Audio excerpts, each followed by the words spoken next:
¿No os pasa que a veces estáis delante de una obra de arte en un museo, en una galería y decís, a ver, ¿pero estoy delante de una obra de arte o estoy viendo directamente no por?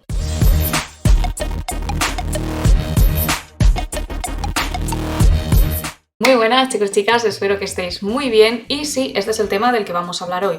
¿Arte o no por? Porque hay ciertas obras de arte que la verdad que nos ponen en una tesitura un poco ambigua. Uno ya no sabe si está viendo algo que es un desnudo artístico o si por el contrario está viendo no por, sobre todo después de esa última campaña famosa llamada Classic Nudes de la web de pornografía Pornhub, que ha traído de vuelta y media a todos los museos de renombre internacional, entre ellos nuestro querido Museo del Prado. Y claro, después de esta campaña, pues como os imagináis, el debate público está servido y eso nos da pie a investigar y a profundizar realmente en esta cuestión, porque no es una cuestión menor.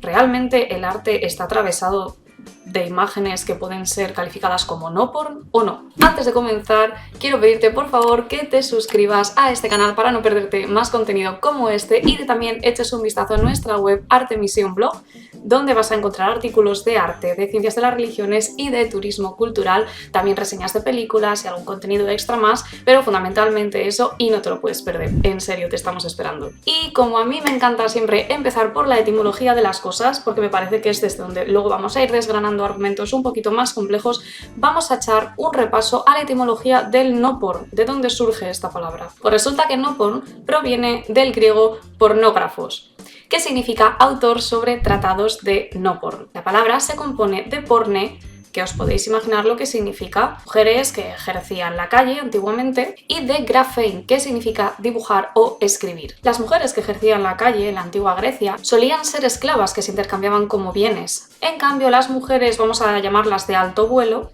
recibían el nombre de hetaira y se dedicaban pues más bien a ser acompañantes, tertulianas e incluso artistas. Por supuesto, este tipo de relaciones tenían un interés último que ya os podéis imaginar cuál es. Y más allá de la etimología, vamos a hablar de los antecedentes históricos del no por. Porque claro, parece que la historia del no por comienza con el cine reciente y no hay nada más lejos de la realidad.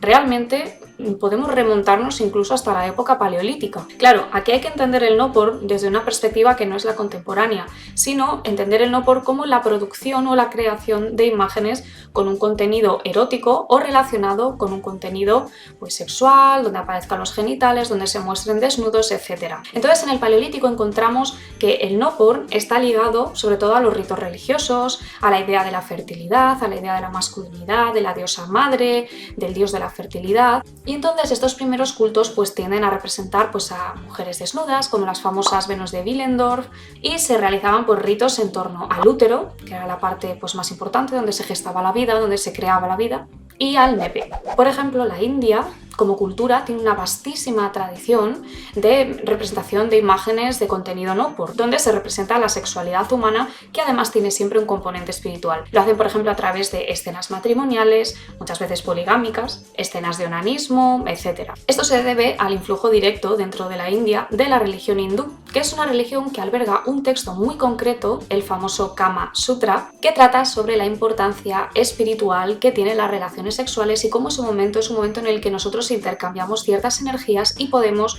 conseguir un cierto despertar espiritual o elevación espiritual a través de ese acto concreto. Pero no es hasta Grecia y Roma cuando el no por se convierte en base de la expresión artística, adquiriendo una estrechísima relación lo estético con lo erótico. En Grecia el componente religioso seguía estando muy presente, ya que en numerosos mitos, como por ejemplo el mito de Leda y el cisne, o el mito de Dana y la lluvia dorada, se hace referencia a la sexualidad desde una perspectiva divina.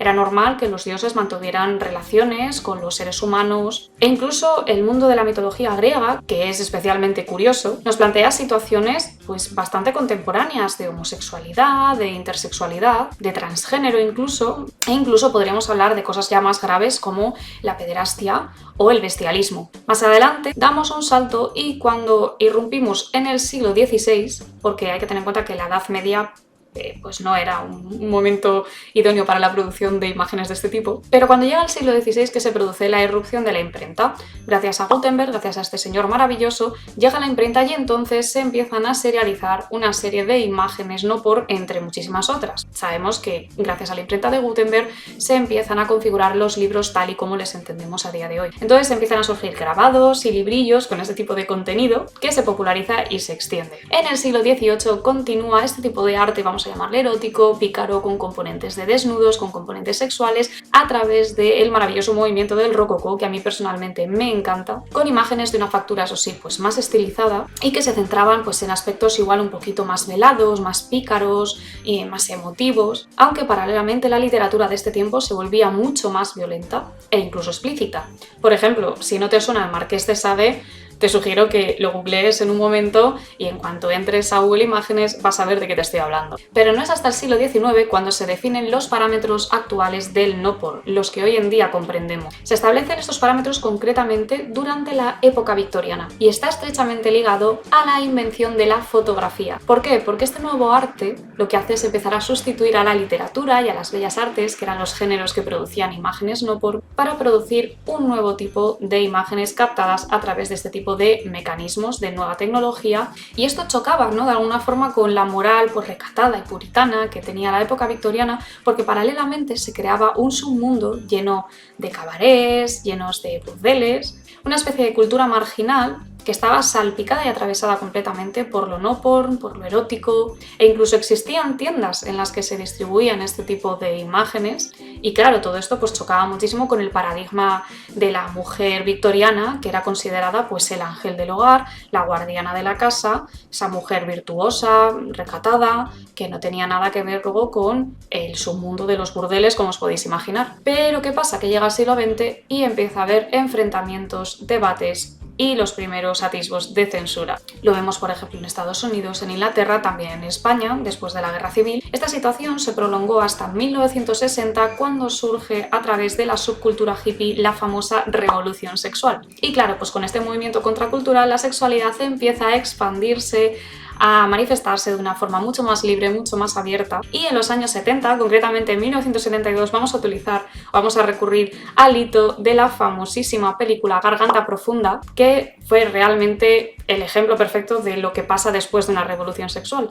Y es que la industria se aprovecha para recoger todo ese espíritu de la época y producir en este nuevo arte, en el cine, imágenes no porn, otra vez. Deep Throat o Garganta Profunda era lo que en aquella época se denominaba el no porn chic, o el no porn de su etapa más dorada. Hablamos concretamente del no porn que se produce en Estados Unidos y que se distribuye de una manera brutal, inundando internacionalmente películas y un contenido, una producción de imágenes en movimiento, pues más allá del erotismo. Después de todo esto, pues sabemos lo que viene. Distribución de este tipo de imágenes de películas a través de DVDs, en revistas como la Playboy. Más tarde llega el boom de las sexcams y recientemente pues el éxito de algunas plataformas como OnlyFans, que yo no digo que OnlyFans sea solo utilizado para eso, pero es bien sabido que una parte de OnlyFans se utiliza con ese fin, y de plataformas de no porn como RedTube, Pornhub o YouPorn. Y finalmente pues llegamos a la cuestión del principio, pero a ver, a veces ¿qué estamos? ¿Delante de arte o delante de no porn? Pues si entendemos que el no porn es la producción de imágenes con un contenido erótico / sexual, podríamos decir que una parte de la historia del arte está atravesada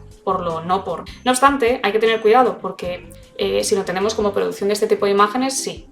Pero en su etimología recordemos que el no porn está ligado con un oficio mucho más duro y que esconde una miseria humana por detrás, que es muy importante recalcar. Y también hay que tener en cuenta que el último fin, o el fin último, mejor dicho, del no porn es el dinero. Hoy en día el arte tiene una vertiente, digámoslo así, que es una vertiente mercantil, una vertiente en la que los artistas pretenden vender sus obras de arte y ganar dinero con ello, igual que la industria no porn pues vende sus obras, sus películas y pretenden también ganar dinero con ello.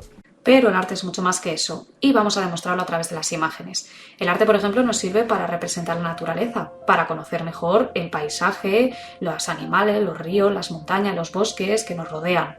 El arte también cumple una función simbólica, porque los seres humanos tenemos ideas abstractas que no podríamos representar de otra forma si no fuera a través de las imágenes simbólicas. El arte también cumple una función mágica, porque tiene una finalidad mágica en diferentes rituales y eso lo enlaza directamente con su función religiosa, ya que el arte sirve para transmitir, para elaborar y conformar creencias religiosas, y por ello las grandes religiones de la historia, como lo que veíamos antes del hinduismo, se han servido del arte para fascinar, captar la atención de las gentes, para catequizar incluso y para fomentar esa adoración y culto hacia la divinidad. El arte, como no, cumple una función comunicativa. Una imagen vale más que 1000 palabras y, por supuesto, esto dentro de las artes plásticas, ¿no? Porque el arte es un lenguaje y, a su vez, el lenguaje es un arte. El arte también tiene una función educativa. Sirve para educar, para formar seres humanos, para transmitir conocimientos y valores. Y a veces un lado menos amable del arte puede ser su función política, porque nos sirve como una imagen de poder. Los monumentos arquitectónicos, la escultura, son imágenes que representan el poder de los reyes, de las reinas, de los dioses, de las diosas, y para seguir perpetrando una cierta estructura social que no se quiere perder. El arte también cumple una función terapéutica, porque nos sirve para sacar pues todo aquello que tenemos reprimido, aquello que queremos expresar, pero no podemos a través de las palabras o de otro medio, y utilizamos el arte con ese juego de expresión, de originalidad, de creatividad, que a veces nos llega incluso a sanar y generar un verdadero bienestar y placer. Y por último, el arte cumple una función estética. El concepto de belleza en el arte es un concepto fundamental dentro de la filosofía del arte, porque los seres humanos gozamos, mirando cierto tipo de imágenes, gozamos de su contemplación, de la lectura, de la escucha, de todo lo que envuelve al universo del arte, y por tanto, pues la estética es un aspecto fundamental, ya que el arte nos llega a través de los 5 sentidos, pero por ejemplo, géneros como la pintura nos llegan directamente a través de la mirada. De la misma forma que la industria no tiene como eje vertebrador la educación sexual, ni le interesan los derechos de la mujer en realidad, ni le interesa la explotación de la mujer. Estoy hablando del grueso de la industria no por. Habrá excepciones y privilegios, por supuesto, pero estoy hablando de lo que es el grueso de la industria. No le interesa abolir las condiciones de explotación, de esclavitud o de violencia, y ni siquiera los abusos en la infancia, que esto sí que es verdaderamente una crueldad y una miseria quizá por encima de todo. Entonces, claro, aquí hay gente que quizá pueda establecer ciertas analogías, pero por eso es importante, y volvemos otra vez a la campaña de Classic Nudes, cuando uno entra en un museo tiene que intentar entrar con una mirada sociológica, una mirada histórica, una mirada científica, una mirada que esté en perspectiva, porque no hay que tomarse las imágenes tan al pie de la letra. Yo creo que a veces nos tomamos demasiado en serio al arte y hay que intentar relativizarlo de cierta forma y decir, bueno, esta imagen la produjo este señor en un contexto, esta señora en un contexto muy determinado, hay que entender a esa persona, su biografía, la época, los cánones morales de aquella época, que no tienen por qué ser los nuestros ni tenemos por qué adoptar esa imagen ni creérnosla como una verdad. Al fin y al cabo, las imágenes del arte y la industria no por producen un imaginario, producen una cultura visual que reflejan la sociedad que somos, con toda nuestra complejidad y con todos nuestros claroscuros. Por ejemplo, en el mundo del arte se proyecta nuestra idiosincrasia, ¿no? O sea, se proyecta nuestra moral, los ritos, nuestras pulsiones, nuestros deseos, la imaginación, los simbolismos, cómo vemos a la sociedad, la crítica. El mundo del arte es gigantesco y por eso, desde mi humilde opinión, yo creo que el mundo del arte tiene que trazar una línea muy importante y diferenciarse de la industria no por. Habrá quien diga, bueno, es que la industria no por a veces se producen películas que tienen un componente de artisticidad muy grande, y es cierto, realmente uno puede verlo desde un punto de vista formal, desde un punto de vista estético y decir, pues oye, sí, estas escenas están grabadas con una luz muy delicada, muy bonita, pero no deja de ser una romantización o incluso, mejor dicho, una reducción, defender una industria que, como digo, esconde tanta miseria detrás solo por su estética o solo porque haya ciertas productoras que traten a las chicas que trabajan para ellas de una forma muy privilegiada, porque al final el último objeto, o como decía antes, la última finalidad o la finalidad última de la industria no por es que tú compres eso y que lo consumas y que te vuelvas un consumidor de ese tipo de imágenes, que no se te olvide. En cambio, no todo el arte está inserto dentro del mercado del arte. Cuando tú accedes a un museo, ese tipo de obras de arte no se están vendiendo, están al público. No vamos a entrar ahora en si el museo es público, es privado, porque las cosas se tienen que financiar de alguna forma y eso es un debate mucho más grande. Pero cuando tú accedes a un museo, que es lo único que te pido en este vídeo, intenta entrar con una perspectiva histórica, con una perspectiva sociológica, con una perspectiva que de alguna forma te dé un cierto espacio, te dé una cierta mirada que sobrevuele la imagen que estás viendo y que tú puedas completar esa imagen, pero no te la tomes al pie de la letra. Intentemos hacer, por favor, dentro del mundo del arte, seres humanos un poquito más pensantes, un poquito más críticos y menos consumistas, que bien nos hace falta.